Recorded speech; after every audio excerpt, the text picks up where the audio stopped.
Are you ready to perform at your highest potential? Welcome to the Performance Matters podcast from GP Strategies, your talent transformation partner. In each episode, we'll interview industry experts and explore best practices and innovative insights to help your organization improve performance. What's another thing that you're seeing as a really practical day-to-day usage of AI as it pertains to L&D, Matt? I think we, in the world of what I would say AI generated video. So, AI being able to create video as an output, whether it's an avatar, whether it's a series of images sequenced against an overall, narration, being able to generate that. There's a lot of movement in that space. A lot of folks are doing. I think there's a lot of consumer education that's happening. What does good really look like? I mean, once you get past the wow, look what it can do, it could generate something, then you go, is that really good enough? Am I looking for that? So, for example, some of the ones that are generating like avatars, they've said, oh, I can hear the voice, the narration sounds good, but the lip syncing's off a little bit. Is that Right. disruptive enough for them to actually be able to see that? The video clips that it may sequence, like I used ChatGPT and a plugin called Visla to create a short video on how to load a dishwasher for my son. The idea behind that was to set that up and have that go through. It went out and picked clips that it had from a large library, but instead of like, when it said load the tray where you would put the dishwasher detergent into it, it actually had a picture. It cut to a picture of a washing machine with the tray being loaded with the detergent. Minor things in it, but can you refine that? Can you fix that? Absolutely. Tagging your clip, Right. showing the application a little different. But I think those are the things of like, okay, in the creation of a script, a compelling, a compelling series of plot points in it, or a logical sequence or progressing of it, being able to track and create a narrative and then do the visual imagery that would reinforce it. I think it's like, is it good? It's coming across. It's actually been able to really, wow, it was able to take what I said about dishwasher. It found like 80% of the right clips. It did pretty good on sequencing. It identified, Right. it pulled, an 8-step process to be able to load the dishwasher. It did all of that.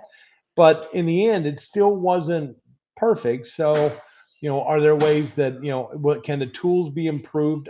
The answer will be yes. Wait 8 months and it'll do something That better. this is still lining up though, where you still need someone to polish it off, right? You still need someone, as you've talked about several times, is you still need that critical thinking to go, is this about right? And then to maybe get in and kind of like what we do with pilots, right? Pilots do the takeoffs and landings, but they're not at the wheel gripped, flying from LA to Australia. They're there in case something goes wrong.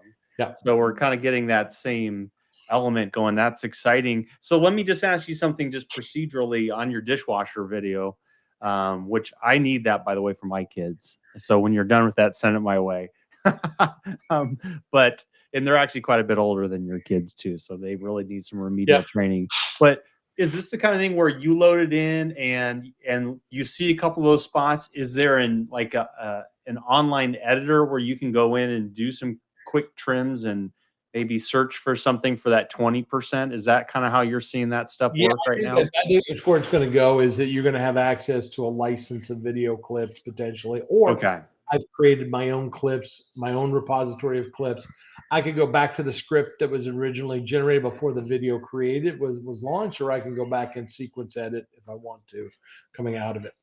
And I Oh, think it wow. starts off with the script. I mean, when we look at it, my son knows how to load the dishwasher correctly, but the reason is what are the failure points when he doesn't follow? So see, it taught him do this, but it didn't tell him like if you don't do this and you do this wrong, because it's just easier. Like for example, you cram the dishes so close, the water can't.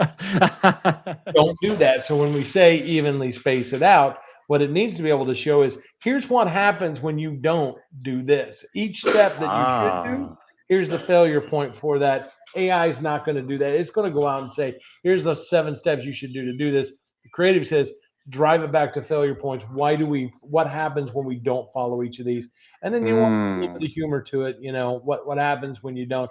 That's where you begin to tweak the video. But that's where humans, and I think that's what's really coming out, is that, in order to work with the tools, it's not a passive experience. You're aggressively I see. engaging with the bot to do this. It's a hands-on exercise. And in the beginning, depending on the size of the task, it may seem like you're actually putting more energy than having done it by yourself. But if you're building a beachhead of experiences that training the bot, working with the bot, it will pay dividends down the road to be able to come back. That you'll get more proficient, it'll get better at what it does, it'll have access to better data, and you'll just together generate a better piece with that. And that's where I think it's important in how we use the tools. They're not going to automatically fix it. Now, could they take somebody who's never created a video, never done that? Look, I did something that was 80% correct in 2.5 minutes with simply putting something in. And it took, somebody trying to teach them to create a video would be a lot more with AI. So that human plus AI became, threshold proficient, but that's okay. Where you want to say, I want to be able to do a good job, that's where, somebody who's more experienced with video production, understands how script, visuals, and narrative all work together, can go in and work with the tool to really drive a much better outcome. Right. Oh, that's really exciting for, selfishly, that I'm involved in quite a bit of video, and I can just see that immediately. Instead of opening up a video editor and it's completely blank, you fed in a script, you're getting some things in there that are taking away, as we've talked about, it's taking away the drudge work. It's taking away tasks. It's not taking away work.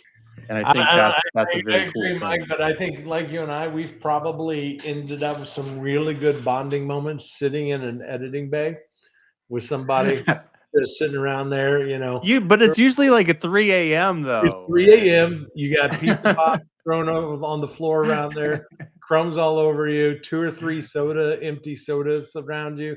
But the bonding was there when the work was happening. If the bot does it all for me in 2 minutes, where am I going to get my quality time from? But I'm sure we'll Okay, find another way that's a to do it. fair argument. That's a fair argument right there. I But, really but do that's like where what you just look, talked about things going wrong though, because that's yeah, where I'm like, you can't nest your silverware together. yeah. There's spacers for a reason. So I can see me putting in my humor into that video, and that would be kind of good. Well, and then you cut to a big picture that's fabricated of just like ginormous fork ball of them all together, and it's like this is what happens when you cluster the forks, and you show this ridiculously large, just all these protruding forks out of a fork ball. I mean, that's the humor you bring to it. That's the Yes. creativity as humans that we can see that, we can have that. We can infuse it with the AI, and the AI is kind of the straight person. We're the creative curiosity that brings it. It can Yes. try different things. It does great on scenario. I mean, imagine if I was really happy with my loaded dishwasher script and my humor was worked in it. But what if I were able to now say, pick your dishwasher? So instead of me having to edit to create 75 brands pictured in the video, it went and got the videos for each brand, and then it stuck those in, and then it just created automatically 75 authentic. So when you're stacking the glasses, it's to the glass rack configuration, and that one. The script holds true, but imagine being able to do that like in no time to be able to have that available. That That is is freaking awesome. and there was no Okay, so way we would ever want to do 75 anyway. That is an absolute thing most of us would not want to do. We may enjoy I the know my video would be like, pick two. yeah, It'd be pick two. really lazy. Yeah. This covers most But of the rest. With AI, yeah. I can customize that for each of them. The Performance Matters podcast is brought to you by GP Strategies.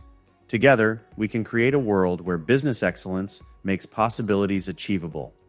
You can subscribe to the show anywhere you get podcasts or listen on our website at gpstrategies.com.